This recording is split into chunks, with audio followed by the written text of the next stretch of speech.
La réforme de la SNCF, bien sûr, la réforme des institutions qui est à l'ordre du jour également, et puis le congrès du PS qui commence demain en région parisienne. Eh bien, c'est avec Christine Raveau-Dallon que nous sommes ce matin, qui est députée européenne du Parti socialiste.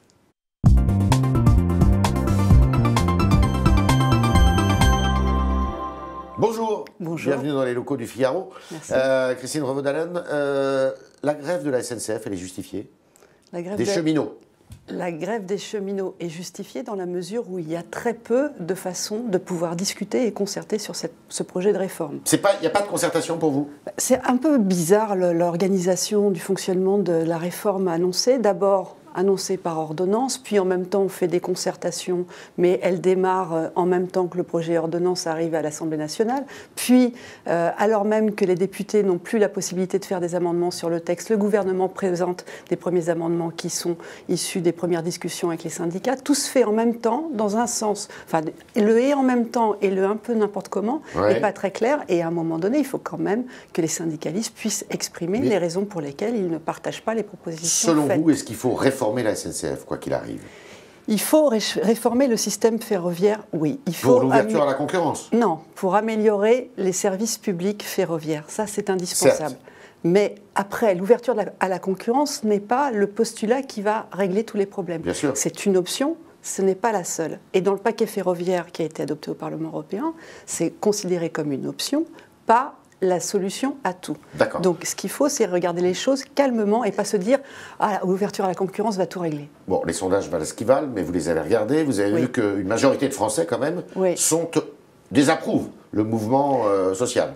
Oui, mais est-ce que les majorités de Français, on leur a dit très précisément, parce que je ne suis pas sûre que tout le monde sache où en est le gouvernement sur ces projets. Encore une fois, au départ, il propose un texte d'ordonnance très court. Et puis, finalement, au fur et à mesure, il rajoute, donc on ne sait plus si c'est un projet d'ordonnance, un projet de loi. Donc, les Français ne savent pas où en est les propositions du gouvernement. Les syndicats eux-mêmes sont un peu perdus, mais il y a besoin d'avoir une concertation. Qu'est-ce qui vous heurte dans le contenu, sur le contenu? C'est la réforme du statut des cheminots? C'est de lier le statut des cheminots avec la dette de la SNCF. Parce qu'il est pourtant étroitement lié. C'est deux choses qui sont distinctes. La dette de la SNCF Réseau est liée à l'état de l'infrastructure ferroviaire. Ça n'a rien à voir avec la situation des cheminots. Donc lier les deux et faire peser la responsabilité sur la situation des cheminots est une erreur. D'accord. Alors, il y a la réforme des institutions également qui est à l'ordre du jour. Est-ce que ça, c'est une réforme qui pourrait vous convenir? Vous n'êtes pas concerné puisque vous êtes députée européenne. Mais néanmoins, est-ce que vous trouvez normal qu'on diminue le nombre de parlementaires? J'ai bien compris que c'était un engagement de campagne d'Emmanuel Macron. Je ne suis pas sûre que là, dans la période, d'ailleurs, ce serait intéressant de voir ce qu'en pensent aujourd'hui les Français sur cette question-là. C'est pas prioritaire pour eux, vous voulez dire? Voilà, c'est une réforme par jour. La réforme du jour, c'est celle des institutions. Elle a été annoncée depuis longtemps quand même. Ça va apporter quoi? Je pense qu'il y a nécessité de réformer les institutions françaises, ça c'est clair. Mais les réformer pour plus de démocratie ou pour moins de démocratie? Quand on voit le fonctionnement de passer par des ordonnances, de faire en sorte que finalement les parlementaires ont de moins en moins le rôle qui leur a été confié en tant que représentants des citoyens, de voter, d'adopter la loi, de faire des amendements. Là, on leur retire le nombre de parlementaires au Sénat et à l'Assemblée nationale, on leur retire une grande possibilité du droit d'amendement et en revanche, on ne rééquilibre pas. C'est en partie touché sur la situation des groupes qui ne sont pas les groupes majoritaires. L'introduction d'une dose de proportionnelle, vous êtes plutôt pour? L'introduction d'une dose de proportionnelle, oui, je suis plutôt pour. Oui. Je suis plutôt 15%, pour. Ça vous paraît être la bonne Ça faisait partie zone des propositions sur lesquelles les socialistes français travaillaient pour l'élection présidentielle l'année dernière. Alors, congrès du PS. Oui. Il n'est pas mort, le PS? Non, on est toujours là. Il peut survivre? Bien sûr qu'il peut survivre. Sur quelle base? Sur une base déjà démocratique, c'est-à-dire que dans cette phase où les partis arrivent, émergent, très verticaux, où on parle beaucoup de discussions, mais finalement un seul décide. Vous parlez de qui là? De l'AREM L'AREM, la France Insoumise, tous ces nouveaux mouvements où finalement à chaque fois c'est uniquement le chef qui décide. Nous, on est un parti démocratique. Alors certes, nous avons moins de militants aujourd'hui que nous en avions hier, mais nous allons nous mettre au travail et en tout cas, il y a ce processus. Qu'est-ce que vous attendez de ce congrès? Qu'ils prennent à bras le corps tous les chantiers qui sont devant nous. Mais et vous il y en a un énormément. nombre de chantiers énorme. Énormément. Et on va commencer par celui des européennes. Oui. Mais nous allons les reprendre et nous allons faire en sorte de pouvoir renouer le lien, faire un bilan lucide de ce qui s'est passé ces 5 dernières années, les raisons pour lesquelles nous en sommes arrivés là. Vous en êtes là à cause de François Hollande ? Pas à cause de François Hollande, à cause de nous tous. C'est une responsabilité collective et ce serait trop simple de dire c'est de la faute d'une seule personne. Un peu de tout, un peu surtout, et ça va faire partie des chantiers sur lesquels il faudra travailler, de la façon dont le Parti socialiste travaille, fonctionne quand il est au pouvoir. Ça a toujours été ces moments-là, à chaque fois que nous avons accédé au pouvoir, où il y a, pas une incompatibilité, mais une espèce de difficulté à avoir un fonctionnement fluide. Le PS n'est pas fait pour gouverner ? Si, il est fait pour gouverner, mais il faut qu'il organise d'une façon plus fluide et plus transparente son fonctionnement entre partis politiques d'un côté et pouvoir de l'autre. Alors, est-ce que Olivier Faure, qui a été élu démocratiquement pour le coup, par les adhérents, c'est le bon cheval, si je puis m'exprimer ainsi, pour conduire le PS à un renouveau ? C'est le bon socialiste pour conduire notre parti. Vous avez voté pour lui ? Absolument, je l'ai soutenu dès le début. D'accord. Et qu'est-ce qu'il a de plus que les 3 autres candidats ? Ce qu'il a de plus, c'est le soutien fort de beaucoup de militants et de militantes, maintenant, quand même, bien sûr. déjà. Le fait d'être à la fois sur des propositions on fait un constat, on change la façon de militer et on regarde vers l'avenir en s'ouvrant aux citoyens, aux associations. Ça veut dire quoi, et en regardant aussi. Parce que vous étiez fermé avant ? On était un parti qui fonctionnait d'une façon très structurelle, avec des sections dans les villes, des fédérations dans les départements, ça n'a pas changé, un organigramme national, mais on avait moins l'utilisation des nouveaux outils, comme le font les nouveaux mouvements d'ailleurs, qui certes ne font pas le jeu de la démocratie, mais qui en revanche ont cette écoute un peu plus grande. Donc là, il va falloir changer aussi notre méthode de fonctionnement et être beaucoup plus souple et beaucoup plus interréactif avec ces différents. Si vous deviez qualifier le Parti socialiste, allez, on va aller loin, de vos rêves, sur ça serait quoi les mots-clés ? De gauche et réaliste. Ah, c'est compatible ça ? Oui, complètement. C'est quoi l'articulation ? C'est toujours la redistribution ? Absolument. Oui. La redistribution, la lutte contre les inégalités, la forte dimension européenne, la dimension écologique aussi. Social-démocrate ?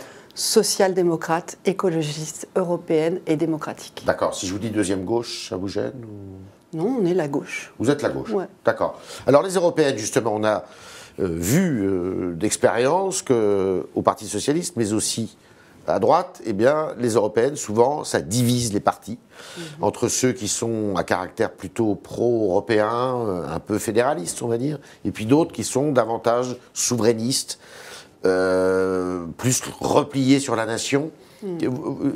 Vous allez pouvoir faire l'unité ? Les socialistes français sont dans une grande famille qui s'appelle les socialistes européens, qui existe depuis très longtemps et qui est très structurée, qui rassemble les 28 États membres de l'Union européenne d'aujourd'hui. Et on est clairement pro-européen, clairement pour aller vers plus de démocratie. Et donc l'étape ultime, c'est effectivement l'étape fédérale, mais on n'y est pas encore, il y a un chemin à parcourir. Mais ce qui est clair, c'est qu'on est pour une souveraineté européenne, avant la souveraineté française. Et comment vous allez vous distinguer de Emmanuel Macron ? Parce que là, pour le coup, lui, il a affiché la couleur. Il est très pro-européen. Ah oui, il est très pro-européen et il est très libéral. Et nous, on est très social-démocrate. Et nous, on considère, et quand on fait le constat de ce qui s'est passé à l'échelle européenne aujourd'hui, il y a eu une avancée sur le marché unique, parfait. Mais ce sont les politiques libérales qui ont été mises en œuvre, et c'est normal parce que politiquement, la majorité est comme celle-ci. Nous considérons que sur les enjeux sociaux, il n'y a toujours pas de propositions européennes qui sont adoptées, et c'est ce vers quoi il faut avancer. Vous ne redoutez pas que ces élections, Emmanuel Macron les voit comme ça, et si on écoute Mme Le Pen, c'est un peu ça aussi, que ces élections, ça soit entre, justement, pro-européens et anti-européens. Nous refaire le jeu de la présidentielle, ce serait très mauvais, et j'espère que tout le monde... Vous arriverez à être audible. J'espère que tout le monde va jouer le jeu et va démontrer qu'il y a des anti-européens, et dans tous les pro-européens, il y a une offre politique très différente. Il n'y a pas un risque que le Parlement européen devienne à majorité anti-européenne, si on prend tous les pays d'Europe ? Non, si on a un vrai débat démocratique et si on démontre qu'il y a des choix possibles, des options différentes. Être pro-européen, ça ne se limite pas, ça ne caractérise pas un groupe politique. Ce qui le caractérise, c'est dans sa dimension pro-européenne, qu'est-ce qu'il met en priorité, qu'est-ce qu'il met en avant. Et nous, ce sont les questions sociales. Vous serez candidate ? J'espère. En tout cas, je le souhaite. Ah, ça, qui est-ce qui décidera? Ce sera le Parti socialiste dans sa globalité avec les militants. D'accord. Alors, c'est quoi la plateforme pour vous aux élections européennes qui serait idéale à présenter? Ce seraient des femmes et des hommes qui sont très attachés à l'Union européenne, qui seront extrêmement présents pour faire le travail. Sur le plan des idées? Sur le plan des idées, des sociodémocrates européens qui Est-ce qu'il faut une convergence fiscale, par exemple? Évidemment qu'il faut une convergence fiscale. Est-ce qu'il faut un ministre de l'économie pour toute l'Europe? Oui, et avec un rôle principal sur la question de la zone euro. D'accord. Il faut faire les deux. Est-ce qu'il faut une Europe des cercles? Ou au contraire, il faut garder l'Europe telle qu'elle fonctionne aujourd'hui? L'Europe des cercles ne fonctionnera pas. C'est quelque chose qu'on entend en France, mais qui n'est pas accepté par nos partenaires européens. Donc nous, tout seuls, les Français, on ne va pas changer l'Union européenne des 27. Donc il faut faire de la convergence. C'est comme ça qu'on y arrivera. Ne jamais oublier que nous, tout seuls, on ne représente pas l'Union européenne. Et ça passe aussi par un renforcement du dialogue franco-allemand? Le dialogue franco-allemand doit toujours être là, mais il ne suffit pas pour il n'est pas faire exclusif? avancer. Absolument pas. Sinon, on n'a pas le soutien des autres États membres, et c'est pour ça que nous, on fonctionne en groupe politique et pas en relation de pays à pays. Voilà, c'est avec Christine Revaud-Dallon que nous sommes ce matin, et on continue avec vos questions, chers internautes, sur l'Europe et sur tout ce que vous voulez, avec Jean-Baptiste Semerjian qui nous rejoint dans les studios.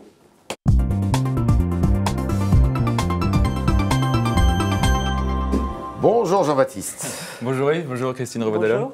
Une première question de Christian qui trouve que l'accueil réservé par les manifestants SNCF, donc cheminots, à Olivier Faure était peu chaleureux et surtout plein de rancœur. Est-ce que c'est aussi votre sentiment? Est-ce que vous avez manifesté? Oui, j'ai manifesté et je suis arrivée le matin et j'ai rencontré toutes les organisations syndicales avant que la manifestation commence parce qu'on avait fait un gros travail ensemble pour la réforme du paquet ferroviaire. Mais ceux qui s'opposent, oui. Et la discussion avec les cheminots s'est bien passée. Ce qui a été vu, ce qui a été filmé, c'est un certain nombre de groupes radicaux, pas forcément des cheminots d'ailleurs, qui ont montré, et on peut le comprendre, on sait comment s'est passée la fin du quinquennat précédent, sur notamment les lois El Khomri, etc. Donc c'était plutôt une rancœur par rapport à ça, mais ce n'était pas l'échange entre cheminots et Olivier Faure. Est-ce que vous pensez qu'il peut y avoir une opposition politique à cette réforme? On voit qu'hier, il y avait justement Benoît Hamon, Besancenot. Est-ce que c'est pas votre gauche, ça, d'ailleurs? Moi, je pense qu'il ne faut pas faire de récupération politique sur un mouvement social où là, ce sont les syndicats qui cherchent à négocier dans la concertation avec le gouvernement. Et comme c'est un petit peu compliqué parce qu'ils sont pris par le temps, parce qu'en même temps, ce gouvernement présente des propositions d'amendements jour après jour, leur seul moyen de pouvoir présenter leurs positions, c'est dans ce mouvement de grève. Donc c'est d'abord un mouvement social. Nous, le Parti socialiste, on soutient ce mouvement social parce qu'on veut défendre le service public, on veut défendre la situation des cheminots, mais on ne fera pas de la récupération politique. D'accord. On reste sur cette réforme. Et si on refusait la libéralisation du rail, vous demande Lyon? C'est un peu sec, radical, mais est-ce qu'on peut refuser à ce point-là? C'est possible. Dans les textes, c'est possible. Et d'ailleurs, si vous regardez les amendements qui ont été proposés par le gouvernement, il y en a un qui indique qu'il n'y a pas forcément d'ouverture à la concurrence, mais qu'on peut faire une attribution directe par les régions. Donc ça veut dire on sort du cadre de la libéralisation. Donc oui, les textes européens prévoient cette option, mais pas forcément cette option. Donc on n'est pas obligé de l'accepter. Continuons parlant de transport. Transeuropéenne souhaiterait votre soutien pour que les compagnies ferroviaires européennes doivent obliger d'offrir des places pour les vélos non démontés dans tous les trains. Est-ce que vous soutenez ça? Absolument, mais dans tous les textes européens sur les transports qui concernent les trains, à chaque fois, on rappelle, les députés européens, qu'il faut qu'il y ait cette disposition. C'est appliqué maintenant? C'est appliqué dans certains pays. En Allemagne, c'est appliqué. Et des sanctions sont imaginables? Et des sanctions pourraient être imaginables. Mais surtout, il faut travailler avec les industriels qui proposent ces nouveaux trains pour qu'il y ait ces espaces de disponibles, parce que c'est de plus en plus demandé. Vous êtes vélocipédiste? J'en fais un petit peu, un tout petit peu. Même si j'ai quitté le Parti Socialiste en 2016, c'est Evan qui témoigne, il y a de très bons eurodéputés, comme Christine Revaud-Dallon, donc vous, elle mérite d'être réélue. Donc c'est Evan qui dit ça sur Twitter. Qu'avez-vous fait durant votre dernier mandat pour pouvoir être réélu comme ça? À votre avis, qu'est-ce qui a convaincu Evan de pouvoir revoter, de nouveau vous soutenir? En fait, c'est mon premier mandat, là. Et ça va être un choix qui va être fait par la direction du Parti Socialiste et avec les militants. Donc, je ne peux absolument pas... Qu'est-ce qui va convaincre? Même si, imaginons que vous êtes choisi, qu'est-ce qui peut le convaincre? Quelque chose que vous avez fait durant votre mandat qui vous rend très fier, peut-être? Moi, ce qui me rend très fière, c'est un certain nombre de propositions que j'avais faites et qui me tenaient à cœur, notamment le fait de mettre le droit à l'avortement comme un droit européen qui puisse être présent partout au sein de l'Union européenne. On l'a voté au Parlement européen. On a toujours, vous savez, le problème de l'Union européenne, c'est qu'il y a deux co-législateurs, le Parlement européen et le Conseil des États membres. Et le Conseil des États membres, pour se mettre d'accord, c'est très compliqué. Quand d'un côté, il y a la Hongrie et la Pologne, et de l'autre côté, la France, qui sont effectivement plus allantes sur ces questions. Ça, c'est une des grandes sources de satisfaction et de bataille. Oui. Autre sujet important, quand on a voté le rapport sur la lutte contre le dumping social, avec une majorité au Parlement européen. Bon, c'est toujours pas suivi par le Conseil des États membres, mais c'est des dispositions qui passent. Et par la discussion avec nos partenaires de la gauche, des écologistes et même certains libéraux, on peut faire avancer des propositions importantes pour les Européens. Autre question. Une dernière question. Ce matin, Jacques Higelin, le chanteur, est décédé. Beaucoup d'internautes lui rendent hommage. Qu'est-ce que vous garderez de lui? J'ai été à un concert de Jacques Higelin au Bataclan et c'était incroyable. Cet homme avait une force et une poésie. Donc ça accompagne le groupe de la gauche? Oui, bien sûr. Zadie Mitterrand? Bien sûr, mais pour moi c'est d'abord et avant tout ce grand chanteur et lui, et puis aussi ce qu'il a pu transmettre à ses enfants, parce qu'il a des enfants qui font aussi une carrière musicale, artistique absolument phénoménale. Donc c'est un grand personnage. Vous écoutez Jacques Higelin? Ça m'arrive, oui. C'était Christine Revaud-Dallon, députée européenne socialiste, qui était dans les studios ce matin et qui nous a parlé de sa ferveur pro-européenne. Merci à vous, merci de vos questions et merci Jean-Baptiste Sémerjian de vous être fait le médiateur de nos chers internautes. À lundi pour de nouvelles aventures.